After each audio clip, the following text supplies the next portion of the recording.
طویل المدتی قرضوں میں جو ہے وہ چھوٹ دے دی گئی ہے، جبکہ ٹیکس ڈیوٹی میں اضافہ کیا گیا ہے، جن میں تقریباً سگریٹ اور تمباکو نوشی شامل ہے۔ معزز سامعین، یہ حکومت کی طرف سے اعلان بجٹ جو کیا گیا پیش ہے، اس میں شناختی کارڈ کے اوپر جو ٹرانزیکشن تھی اس میں کی جو شرح ہے وہ بھی بڑھا دی گئی ہے، صنعت کاروں کے لیے ٹیکس چھوٹ اور مختلف درآمدی اشیاء کے لیے جو ڈیوٹی کی ہے اس میں بھی کمی کی گئی ہے۔ اب یہ ٹیکس جو ہے حکومت کی طرف سے تو عوام دوست ٹیکس قرار دیا جاتا ہے، اور حکومت کی طرف سے بڑا دعویٰ کیا جا رہا ہے کہ یہ عوام کے لیے بڑا ریلیف ہے اور بڑا بہتر پیکج ہے، اور یہ موجودہ گورنمنٹ، عمران خان کی گورنمنٹ، تحریک انصاف کی گورنمنٹ کا یہ دوسرا بڑا بجٹ ہے جو انہوں نے پیش کیا ہے۔ اس کے علاوہ اس کے بجٹ کے متبادل اپوزیشن کا رد عمل کیا آیا ہے سامنے؟ اپوزیشن نے کہا ہے کہ یہ عوام دوست بجٹ نہیں ہے بلکہ عوام دشمن بجٹ ہے، تو انہوں نے اس کو یکساں طور پہ مسترد کر دیا، تمام پارٹیوں نے، جو اپوزیشن کی پارٹی انہوں نے اس کو مسترد کر دیا سب نے، اور انہوں نے ان کو عوام دشمن بجٹ قرار دیا گیا ہے، اور انہوں نے کہا ہے کہ اس بجٹ سے جو ہے وہ عوام کو اور زیادہ مہنگائی اور عوام کو اور زیادہ ذلت اٹھانا پڑے گی۔ انہوں نے اجلاس کے دوران پلے کارڈ بھی اٹھا رکھے تھے اور اجلاس کے دوران نعرے بازی بھی اپوزیشن جماعتیں کرتی رہیں۔ اس کے بعد تیسری کیٹیگری آ جاتی ہے سرکاری ملازمین کی، جن کے لیے اس دفعہ گورنمنٹ نے کسی قسم کا کوئی ریلیف، کوئی ان کی تنخواہوں میں اضافہ نہیں کیا گیا، اور نہ ہی پنشن حضرات جو لیتے تھے ان کی کسی طرح پنشنر میں جو پنشن میں ہے ان کو اضافہ نہیں کیا گیا۔ تو اس طرح وہ بھی سراپا احتجاج ہیں۔ سرکاری ملازمین جو ہیں وہ کہتے ہیں کہ بڑا شور سنتے تھے پہلو میں دل کا، جو چیر کر دیکھا تو قطرہ خون نہ نکلا۔ یہ ملکی تاریخ کا پہلا بجٹ ہے سرکاری ملازمین کے بقول کہ یہ ملکی تاریخ کا پہلا بجٹ ہے جس میں سرکاری ملازمین کو تنخواہوں اور بزرگ حضرات کو پنشن سے محروم رکھا گیا ہے۔ یہ ملازمین کے زخموں پر نمک چھڑکا گیا ہے، اور ان کے لیے وہ کہتے ہیں کہ یہ بجٹ ہمارے لیے مایوس کن ہے، اور یہ ہمارے اوپر بجلی بن کر گرا ہے۔ وہ کہتے ہیں کہ کرپشن عروج پر ہے، مہنگائی شتر مہار، معیشت بیمار اور ذخیرہ اندوزی جاری ہے، پٹرول غائب ہے، چولہے ٹھنڈے ہیں۔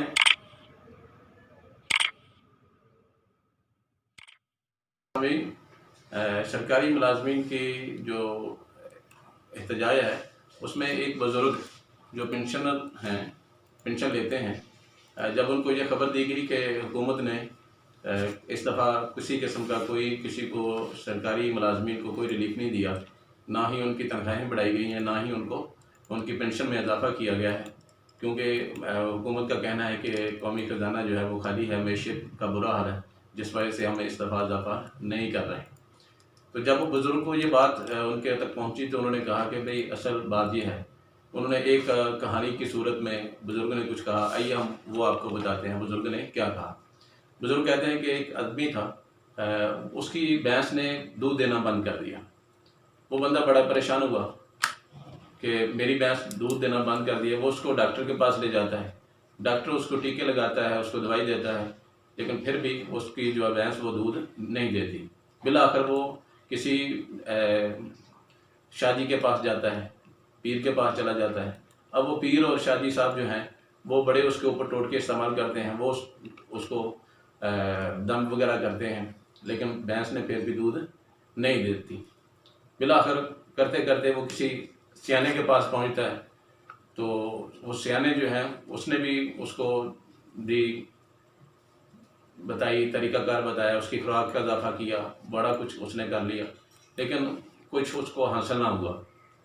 اس نے اس کو ہر قسم کا چارہ ڈالا، اس کے لیے ونڈا ڈالا، اس کی خوراک میں بڑھا دی، لیکن بالآخر کیا ہوا کہ اس کو بھینس نے جو ہے نا وہ دودھ دینا شروع نہیں کیا، وہی سسٹم رہا اس کا، وہی جو پہلے تھا، کوئی فرق نہیں پڑا اس کا۔ تو پھر کیا ہوا، پھر وہ کہتا ہے کہ میں اس کو لے جاتا ہوں بیچنے کے لیے، کہ جب بالآخر مجھے اس سے حاصل ہی کچھ نہیں ہو رہا تو میں اس کو فروخت کر دیتا ہوں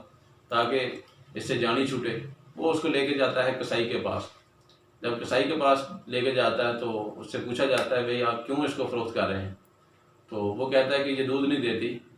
تو میں بڑا پریشان ہوں، اس نے بہت مجھے تنگ کیا ہے۔ تو اب وہ اس سے پوچھتے ہیں کہ آپ کٹا جو ہے اس کا وہ کتنی دور باندھتے ہیں؟ اس نے کہا 7 ہی ہوتا ہے تقریباً۔ اس نے کہا کتنی اس کی رسی کتنی لمبی ہوتی ہے؟ اس نے کہا وہ تو کافی لمبی ہوتی ہے۔ تو اب جو وہ بزرگ تھے انہوں نے کہا کہ بھائی جب اس کی رسی قریب تھی تو اصل بات تو انہوں نے کہہ لگا کے بڑے زور و شور سے ہنسے وہ، انہوں نے کہا اصل بات تو یہ ہے کہ سارا دودھ تو اس کا کٹا پی جاتا تھا، کیونکہ وہ اس کے پاس اس کی رسی ڈھیلی تھی، سارا دودھ جو ہے وہ پی جاتی تھی۔ تو وہ کہتے ہیں کہ بزرگ جو ہیں وہ کہتے ہیں کہ سارا معاملہ تو یہی ہے کہ ہمارے ملک کے اندر تقریباً 1500 2000 کے لگ بھگ جو ہیں وہ M P A M N A senators وزیر مشیر ان کی بھرمار ہے۔ تو وہ کہتے ہیں کہ تقریباً 50 کے لگ بھگ جو ہیں وہ کمیٹیاں ہیں، جو سینٹ کی قومی اسمبلی کی یہ کمیٹیاں ہیں جو تقریباً 50 کے لگ بھگ ہیں۔ اب ہر کمیٹی کا جو ہے نا وہ ایک چیئرمین بھی ہوتا ہے، اور ان کے لیے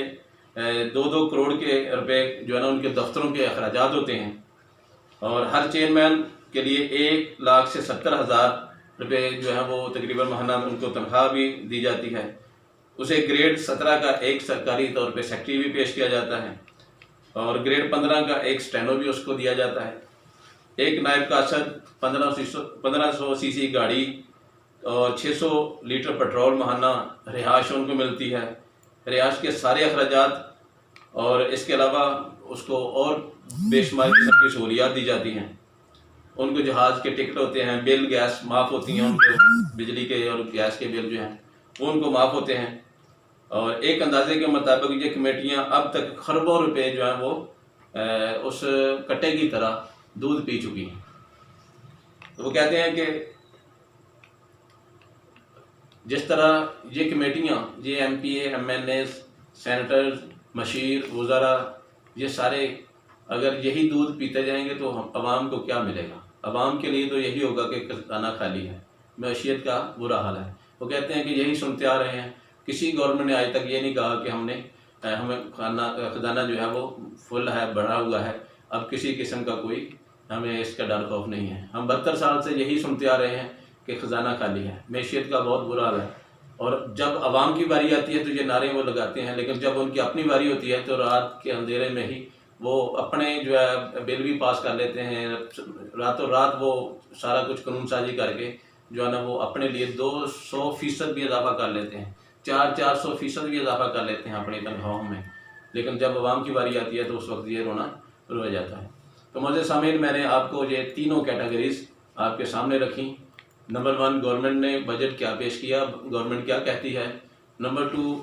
اپوزیشن کا کیا رد عمل ہے، اور نمبر 3، جن کو اس بجٹ میں ریلیف نہیں ملا سرکاری ملازمین، وہ کیا کہتے ہیں، ان کا کیا رونا دھونا ہے، وہ کیوں پریشان ہیں، ان کے بارے میں بھی بتایا کہ وہ اس بجٹ سے کس طرح ناراض ہیں، وہ ناخوش کیوں ہیں، ان کے اوپر یہ کیوں وہ مایوسی چھائی ہوئی ہے، وہ بھی میں نے آپ کے سامنے رکھی۔ اب آپ مجھے بتائیے گا،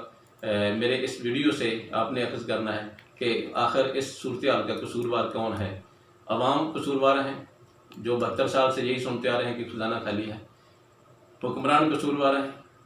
کہ جو ہر دفعہ خزانہ خالی رکھتے ہیں، یا کچھ اور معاملہ ہے؟ یہ تینوں میں سے مجھے آپ بتائیے گا کہ کیا وجہ کیا ہے، آخر یہ ہمارا سسٹم کی خرابی ہے، نظام کی خرابی ہے، کیا معاملہ ہے کہ عوام کو ریلیف نہیں ملتا؟ کیونکہ موجودہ گورنمنٹ نے جو ریلیف دینے کا فیصلہ کیا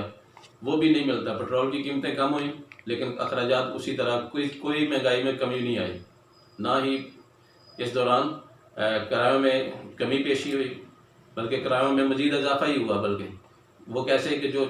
سٹاپ ٹو سٹاپ 10 روپے پہلے کرایہ تھا، لاک ڈاؤن کی وجہ سے انہوں نے بڑھا دیا، انہوں نے اور 10 کی بجائے 20 کر دیا۔ تو اس طرح مہنگائی کم ہونے کی بجائے بڑھی ہے، تو پھر اس پیٹرول کا کم ہونے کا فائدہ کیا جب مہنگائی کو مزید بڑھنا ہے؟ لہذا گورنمنٹ مہنگائی بھی کنٹرول کرنے میں ناکام رہی۔ اور بھی اس کے معاملات جو بھی آپ جو ہے نا اس ویڈیو سے اخذ کریں یا اپنے کمنٹس میں شیئر کرنا چاہیں تو اپنی رائے کا اظہار ضرور کیجیے گا۔ ویڈیو پسند آئے تو اس کو لائک کیجیے گا، اور چینل کو سبسکرائب کیجیے گا، بیل کی آئیکن جو ہے وہ آل پہ کلک کیجیے تاکہ آپ کو مزید جو ہے وہ اچھی انفارمیشن اور ویڈیو ملتی رہے۔ مجھے دیجیے اجازت، اپنی دعاؤں میں یاد رکھیے گا۔ السلام علیکم۔